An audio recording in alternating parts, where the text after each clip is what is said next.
How to travel on a budget and see the world without breaking the bank. Let me ask you something. What if I told you that the person on the right, the one at the cafe in Bali, spent less getting there than the person on the left spent on just one night at their resort? What if I told you that right now, there are people traveling to Japan, Portugal, Colombia, and Thailand, eating incredible food, staying in beautiful places, and making memories that last a lifetime, all on what most people spend during a slow month at home. This isn't fantasy.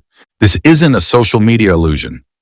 This is what happens when you understand a few key things most travelers don't. And today, I'm going to give them to you. This is your complete guide to traveling on a budget, not a sleep on a park bench budget, but a smart traveler's budget, the kind that gets you more experiences for less money. Let's go. Tip number 1, fly smart. Timing is everything. The single biggest expense for most travelers is the flight. And most people overpay, sometimes by hundreds of dollars, simply because they don't understand how the system works. Here's what smart budget travelers know. Book early, but not too early. For most domestic flights, the sweet spot is 1 to 3 months in advance. For international flights, aim for 2 to 6 months.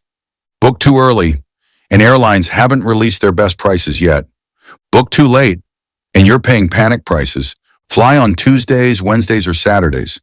These are statistically the cheapest days because business travelers crowd Monday, Thursday, and Friday routes. Driving prices up. Use Google Flights price tracking. Search your route. Hit track prices, and you'll get alerts when fares drop. It's completely free, and it can save you hundreds. Consider nearby airports. A travel blogger once searched a flight from Chicago to Rome. From O'Hare, the price was high. From Milwaukee, just 90 minutes away, the same trip was $340 cheaper. Even after paying for transport to Milwaukee, he still saved nearly $300. Use Skyscanner Everywhere feature.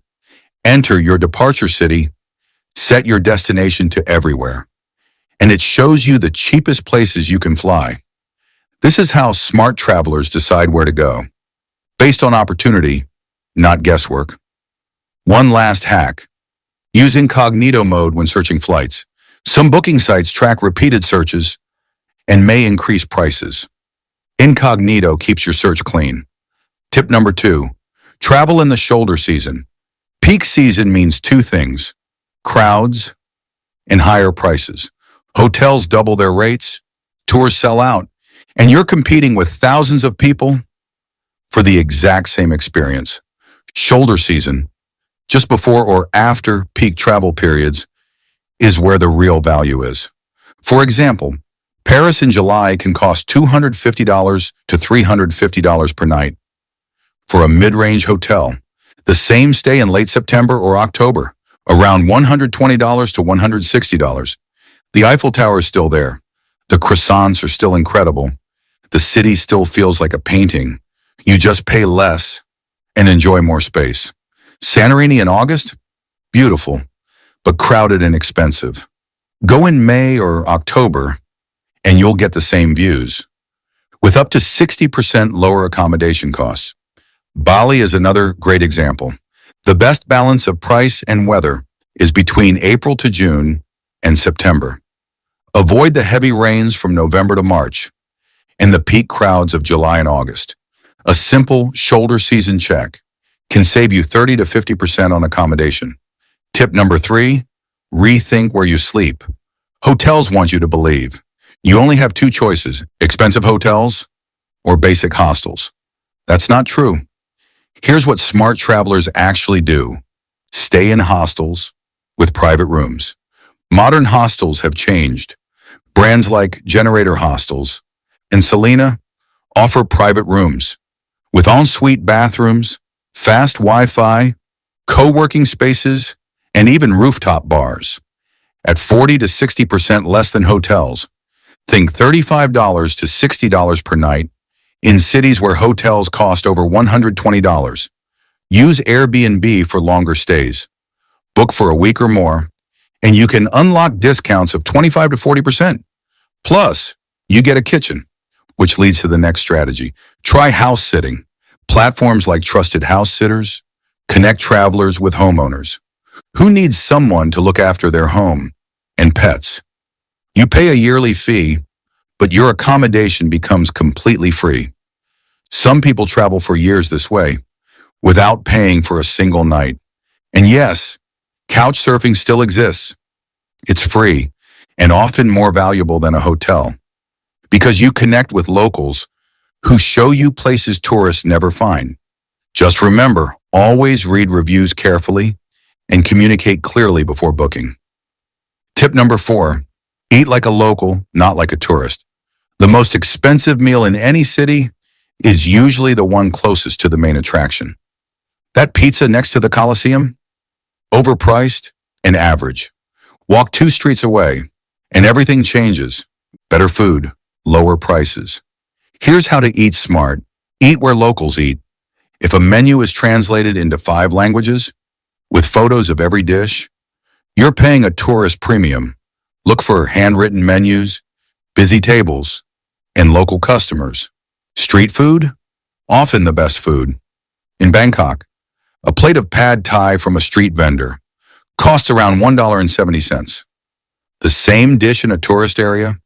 $8 to $12 and usually not as good.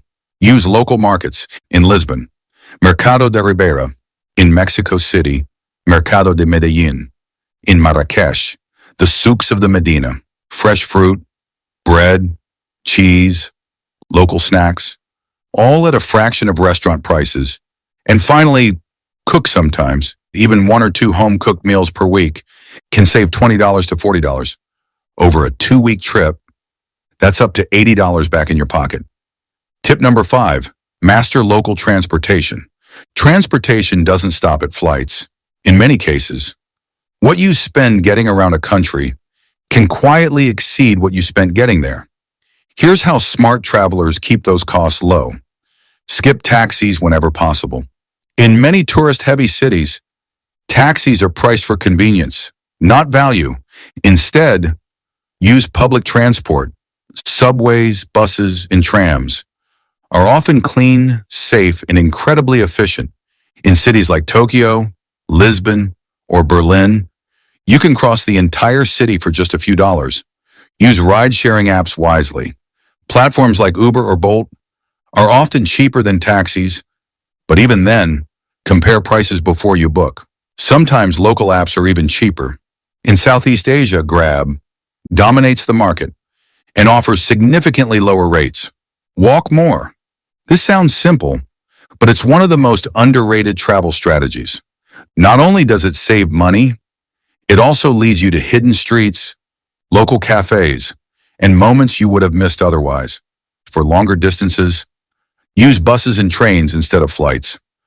Budget airlines may seem cheap, but once you add baggage fees, airport transfers, and time lost, a train or overnight bus can often be the better deal. In Europe, buses booked through Flixbus can cost as little as $10 to $30 between major cities. That's less than the price of a single airport meal. Tip number 6, plan your activities but don't overpay. Experiences are the reason you travel, but they're also where many travelers overspend without realizing it. Here's how to experience more. For less, take advantage of free walking tours. Most major cities offer them. You'll explore the city with a knowledgeable guide, learn the history, and only pay what you feel it was worth. Look for city passes in places like Paris, Rome, or Amsterdam. Tourist passes bundle multiple attractions into one discounted price. If you plan to visit several sites, these can save you a significant amount, but always do the math first. Only buy the pass if you'll actually use it. Prioritize experiences, not checklists. Many travelers fall into the trap of trying to see everything and end up paying for things they don't even enjoy. Instead, choose a few meaningful experiences and go deeper. Sometimes the best moments cost nothing. Watching a sunset, exploring a neighborhood, or sitting in a quiet cafe. Those are often the memories that last. Tip number 7, use technology to your advantage. Budget travel today is easier than ever, but only if you use the right tools. Start with navigation. Google Maps lets you download entire cities offline. So even without internet, you'll never get lost. For accommodation, use Airbnb and Booking.com to compare prices and find deals. Always check multiple platforms. Before booking, for currency, use apps like Currency to avoid being tricked by bad exchange rates. And for communication, Google Translate can instantly translate menus, signs, and conversations. One simple trick: download everything in advance. Maps, translations, bookings. That way, you're never stuck relying on expensive roaming data. Tip number 8, control your money or it will control you. This is where many trips go wrong, not because of big expenses, but because of small, repeated ones. Coffee here, snacks there, an extra ride, an impulse purchase. It adds up fast. Here's how to stay in control. Set a daily budget, not a strict limit, but a guideline. If you plan to spend $50 per day, you'll naturally make smarter decisions. Use cash when possible. Physically seeing money leave your hand makes you more aware of your spending.